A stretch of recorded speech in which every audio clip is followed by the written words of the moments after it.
Hi, welcome. Enjoy the content, subscribe, and turn on notifications. Julian had always been proud of who he was. Smart, focused, aware of his limits, but rock solid when it came to character. If there was one thing he stood by, it was staying on a clean path. Coming from a wealthy family, he grew up surrounded by comfort, but early on he decided he didn't want to be just another purposeless heir. In college, he took a job as a bouncer at a nightclub. To many of his classmates, that seemed like a strange choice, but for him, it was a way to prove he could build something on his own. There, between short chats with customers and tense late-night situations, he met Vanessa. She showed up one of those nights when everything felt routine, until it suddenly wasn't. A drunk guy crossed the line with her. Julian stepped in, firm but respectful. No violence. Just presence. Vanessa was struck by how calmly he handled it. The look in her eyes at that moment mixed surprise and relief. They exchanged just a few words, but her name stuck in his head for days. And by coincidence, or maybe fate, they ran into each other again on campus. She was studying business. He was in economics. After that, the conversations came naturally, the dates flowed easily, and their connection grew fast. The relationship quickly turned serious. There was a strong bond. Vanessa was affectionate, fun, always full of ideas about the future. Julian, though more reserved, felt completely at ease around her. It didn't take long for him to believe he'd found the right woman. A year later, they got married in a simple ceremony with close friends and family. His parents were happy, but surprised by how fast things moved. She, on the other hand, seemed determined. She wanted everything to happen right away. The first few months went smoothly. They shared their space in harmony, helped each other with chores, and planned their next steps with excitement. Julian kept working and studying, saving money carefully. He wanted a solid future, and despite his privileged background, he refused to live off his family's money. The resort and the farm were being managed by his father and older brother, but he'd already been invited a few times to take on an administrative role. He declined, explaining he'd only get involved when he was truly ready. To him, success without preparation was just a show. Vanessa said she admired him for that. Over time, small frustrations started to appear. Vanessa began to show discomfort with his old car, the rented apartment far from downtown, and their limited routine. She compared herself to her friends who traveled, posted pictures at luxury hotels, and received expensive gifts.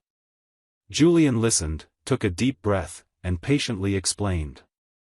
He said they were building something bigger, something lasting, and sacrifices were part of the process. He stressed that he didn't want to rely on inheritance or his family's image. He wanted whatever they had to come from their joint effort. And when the right time came, he'd be ready to manage the resort confidently, without having to prove anything to anyone. Vanessa said she understood.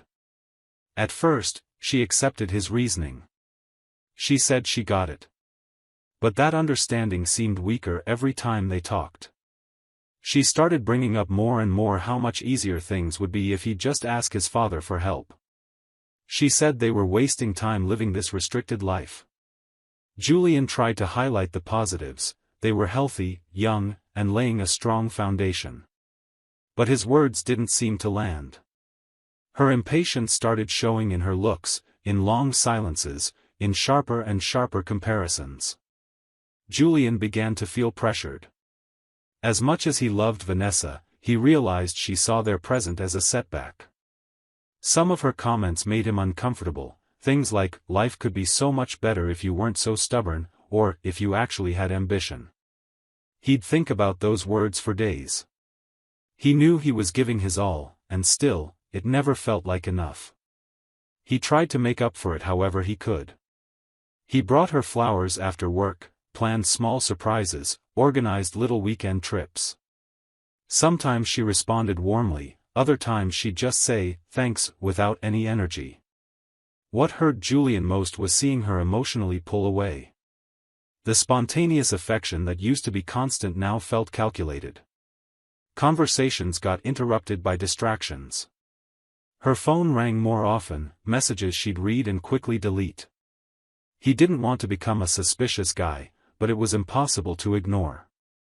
Her behavior changed subtly but steadily. Her clothes became fancier, her perfumes more expensive, her schedule more unpredictable. When he asked where she'd been, she'd snap back like the question was an insult. And when he said he missed feeling close, she'd fire back by blaming their boring lifestyle. Julian kept telling himself this was just a phase. He believed it was normal for couples to go through ups and downs, and that with patience, things would get back on track. But inside, something had already cracked. The woman he'd fallen for seemed further and further away. It was like she was living at a different pace, in a different world, with different expectations. And no matter how hard he tried, the gap between them kept growing, out of control. The connection that once held them together was now full of noise, pressure, and demands disguised as advice. Up to that point, Julian still believed the marriage could be saved. He still saw in Vanessa the partner he'd imagined building a life with. But the feeling of imbalance grew stronger every day. The sense that, no matter how much he gave, she wanted something he couldn't, or wouldn't, offer. What he didn't know yet was that the signs he'd been ignoring for months were just the beginning of a much harsher truth. And when reality finally hit, it wouldn't ask for permission. Julian started observing more than speaking. Before, he trusted naturally, without a second thought. Now, every little detail became part of an uncomfortable puzzle growing inside him. Vanessa's outings no longer followed any pattern. Random hours, vague excuses, stories that contradicted each other. She said it was a busy time at work, new projects, tight deadlines. But when Julian offered to pick her up or drop her off, she'd quickly refuse, always with some urgent or awkward reason that couldn't be discussed. And the strangest part, for months, she hadn't asked for rides or used ride apps. She claimed she was catching lifts with coworkers. Everything was vague. One night, seeing her bag on the couch, Julian carefully looked through it. He wasn't searching for much, just a receipt, something to confirm or disprove her story from earlier. He found a movie ticket with a date and time that didn't match her work shift. There was also a restaurant napkin with notes. Not proof. Just fragments. But his mind, always logical, had already started piecing together the hidden story. He hesitated for weeks. He tried to talk. Broached indirect topics, watched for reactions, hoping for a voluntary confession. Vanessa dodged every time. Said he was being controlling. Flipped the script fast. Julian started having insomnia. Lost his appetite. Wanted to believe it was all an overreaction, that his mind was sabotaging a marriage that could still be fixed. But deep down, something was screaming clearly. The truth was there, buried under layers of excuses. And if he didn't do something concrete, the doubts would drive him crazy. He decided to act. He bought small voice recorders at an electronics store, simple, discreet devices that could be hidden in everyday objects. He placed one in her bag, another in the car, and a third in the bedroom closet, near where she usually left her phone when changing clothes. He felt guilty. He felt ashamed. But he also felt it was the only way to protect himself. Because the pain of betrayal only becomes worse than the pain of doubt when the doubt can no longer be avoided. For days, he avoided listening to anything. The recorders activated only when they detected sound. When he finally sat down to listen, the confirmation came fast. The first recording was from the car. Vanessa was on the phone, laughing, saying how he believes everything. The name Derek came up early. She said he was getting more insistent, and she wasn't sure how to handle it. Julian froze. He moved to the next recording. Inside the bedroom, she was talking to someone on speakerphone. She mentioned dinner the night before, how funny it was to leave the restaurant and go straight to the apartment. Julian stopped for a few seconds, his stomach turning. Still, he gathered the courage to keep going. The conversations revealed something darker than he'd imagined. Derek wasn't just a casual fling. He treated Vanessa like property. In some parts, he demanded she avoid physical contact with Julian on days they were supposed to meet. In others, he made humiliating jokes about how she lived with her husband. Vanessa laughed. Sometimes she tried to push back, but quickly gave in. The tone of submission, driven by money, gifts, expensive dinners, and empty promises, was clear. Julian listened to everything in silence. He turned off the lights in the bedroom. Laid down on the couch and stayed there for hours, eyes open. No shouting. No tears. It was like something inside had shut off. The next morning, he woke up earlier than usual, packed his clothes into 2 suitcases. He left a simple note, said he'd heard everything, knew the truth, and preferred to leave without a scene. He placed the note on the kitchen table, collected the recording devices, and kept only digital copies on his personal computer. Before leaving, he looked one last time at the living room where so many plans had been made. Then he locked the door and walked away without looking back. From that moment on, he acted with focus and calm. He found a lawyer. Explained the situation without emotional details. Asked for an immediate divorce, no reconciliation attempts. Said he had evidence and just wanted to handle everything as practically as possible. Vanessa tried calling. Sent messages. Julian ignored them all. On the same day he left the apartment, he was already staying in a hotel room near his parents' house. He didn't tell them yet. He wanted clarity before involving anyone else. In the quiet of the room, he reviewed the audio, organized the evidence chronologically, and created folders with dates, names, transcripts. Each file was a wound, but also a step toward walking away with his head held high. Julian knew the pain would hit hard. He knew that sooner or later, the grief over the relationship's end would come like an avalanche. But at that stage, his priority was protecting his sanity. He didn't want a scandal. But he also wouldn't let it all be swept under the rug. And deep down, he already knew the next step. One that would have consequences far beyond his own marriage. Julian wasn't planning revenge. What he wanted now was justice. He wanted to respond to what had been broken with something stronger than words.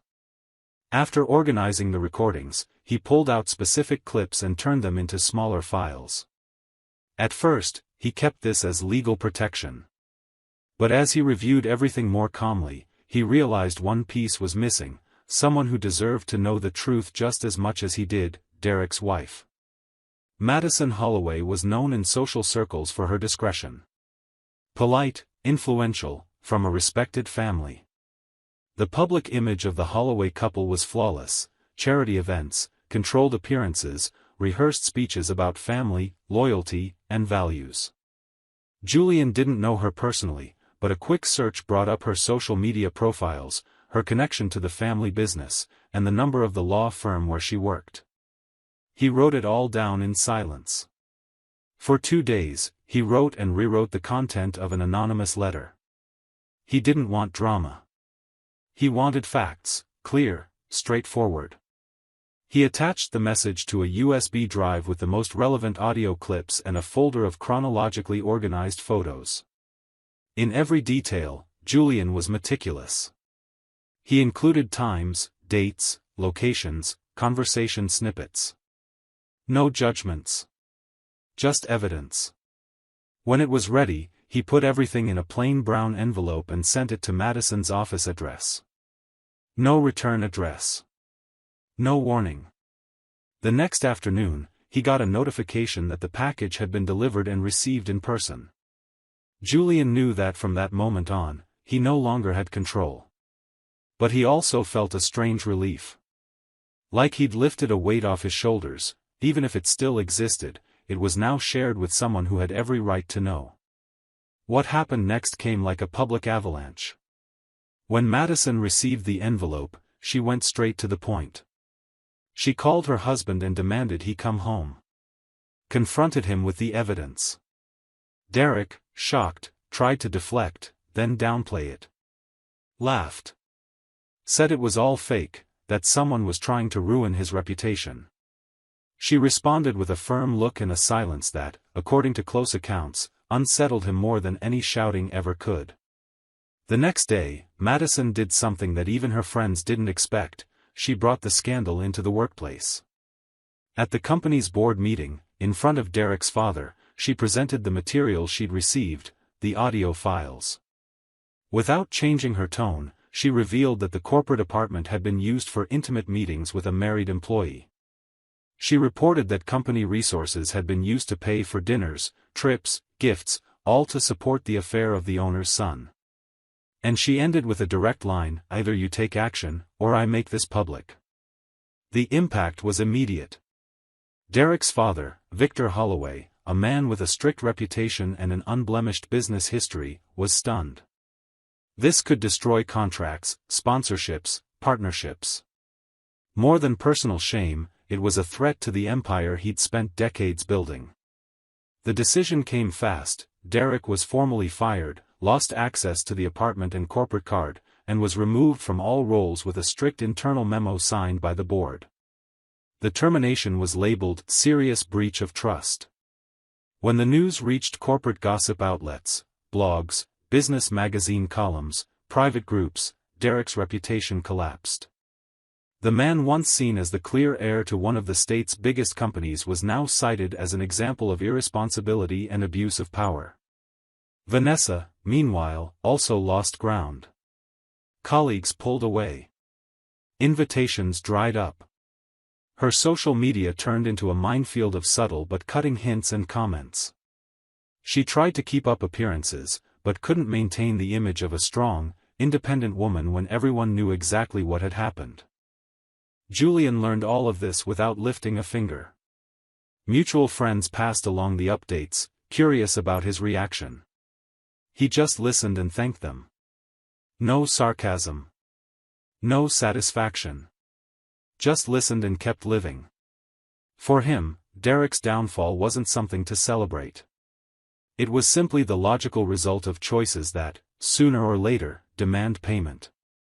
Julian kept working, focused, quietly rebuilding himself. The past was collapsing without him having to push a single piece. Because the truth, even if it takes time, always finds a way to surface. And when it does, the damage is inevitable. Vanessa spent days locked in her house after everything came out. The messages she got were short, cold, some angry, others pitying. Co-workers who used to compete for lunch with her now pretended not to see her. Invitations vanished. Glances on the street became uncomfortable. She became the woman who brought down a name, stained a family, and lost a marriage to a respected man. Julian's silence disturbed her more than any insult. No messages. No attempts to reach out. It was like he'd erased her from his life as easily as she used to delete incriminating messages from her phone. Then came the dizziness, morning sickness, sudden hunger followed by nausea. At first, she thought it was stress. Then maybe a virus. But when the symptoms continued for weeks, she bought a test. She hoped it would be negative, just another physical symptom of the emotional chaos she was going through. But 2 lines appeared on the screen. She froze, staring at the result as if it were punishment. Then she left the test on the sink and lay down. She slept with her head spinning. When she woke up, the reality was still there. She tried to hide the pregnancy as long as she could. Avoided going out. Wore loose clothes. Told acquaintances she had hormonal issues. Avoided any exams or doctor visits. She wanted time. She tried to figure out how this had happened, how she'd let such an obvious consequence slip through the choices she'd been making. She thought about reaching out to Julian, but ruled it out. She knew he wouldn't believe her. She considered going to Derek's family, but didn't have the courage. They'd all erased her. Only Derek was left, and she knew he wouldn't welcome the news. Still, she sent a message. Straight to the point. Said she was pregnant, had taken the test multiple times, and given the circumstances, he was the father. The reply came hours later. Short. Cold. You just want money. Leave me out of this. She pushed back. Called. Sent photos of the results. The next reply was harsher. Figure it out yourself. This has nothing to do with me. With no emotional, financial, or family support, Vanessa faced the pregnancy with a mix of wounded pride and silent anger. In the first months, she had breakdowns alone in the bathroom, threw up often, lost sleep, but refused any outside help. She told herself she could handle it, that she was strong, that she didn't need anyone, but inside, she was afraid of everything: childbirth, the future, loneliness. In the last months, exhaustion replaced anger. She avoided mirrors, spoke less, ate out of obligation.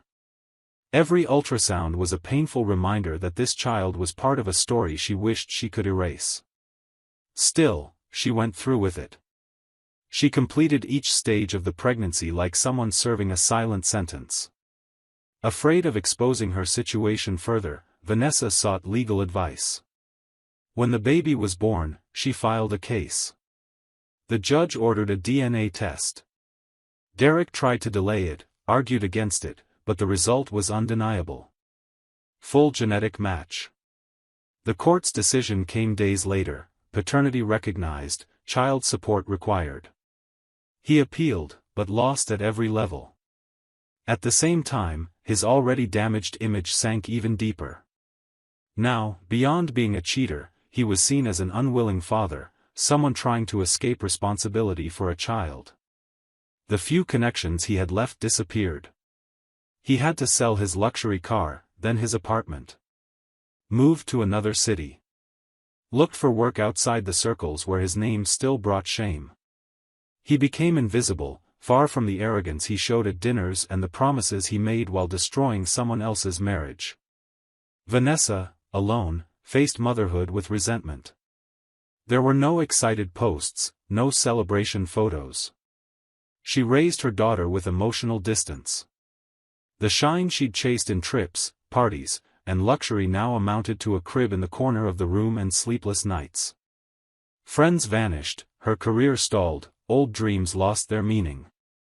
She lived on basics, barely covering bills, surviving on child support that barely covered essentials. She avoided thinking about the days she judged Julian for being too simple. Now, she'd trade it all for just a bit of the peace he seemed to have found again. Julian, on the other hand, moved forward almost silently. He relocated shortly after the divorce, invited by his brother, and began helping manage the family farm. There, he found a kind of peace he hadn't felt in a long time. He worked hard, learned every detail of the business, and over time earned respect from everyone around him. He quit social media, cut ties with people who brought unnecessary noise, and refocused on his personal growth. He rebuilt his routine, formed new habits, met new people, but always carefully. The trauma was still too fresh to give his heart away easily. When asked about Vanessa, he'd simply say their paths had diverged, and life had taught him in the hardest, but clearest way possible. Some resort employees talked about Derek's downfall like it was public gossip. Julian just listened, staying out of it. He knew that outcome didn't make him better, just free. Over time, he met someone new, a woman who came without big promises. They had calm conversations, laughed at simple things. There was no rush, no pressure about material success. She worked at a local business, lived with her mom, and helped care for 2 nephews in her free time. Julian approached slowly, not making plans, but feeling with each talk that there was something here his body didn't reject, his mind didn't sabotage, and his heart recognized as possible. One weekend, during a low-key outing, she asked if he believed in fresh starts. Julian looked at her and said, "Real new beginnings don't start when everything gets better, but when you finally understand what you deserve. And in that moment, he knew he deserved something light, honest, and mutual. What Julian went through wasn't just the end of a relationship. It was an inner rebirth. He didn't need to take revenge, humiliate, or respond with hate. He chose truth, even if it meant losing someone he once loved. And in that choice, he found his own peace. Vanessa carried the wreckage she'd built. Derek vanished under the weight of consequences. But Julian walked toward something no money or status could buy, a life where he could sleep soundly and wake up without carrying doubts, lies, or pretense. Because there are pains we don't choose to feel. But there's dignity we choose to keep. And that, no one can ever take away. Not ever. Thank you for watching the video. If you enjoyed it, don't forget to subscribe to the channel and turn on notifications so you won't miss any updates. See you next time.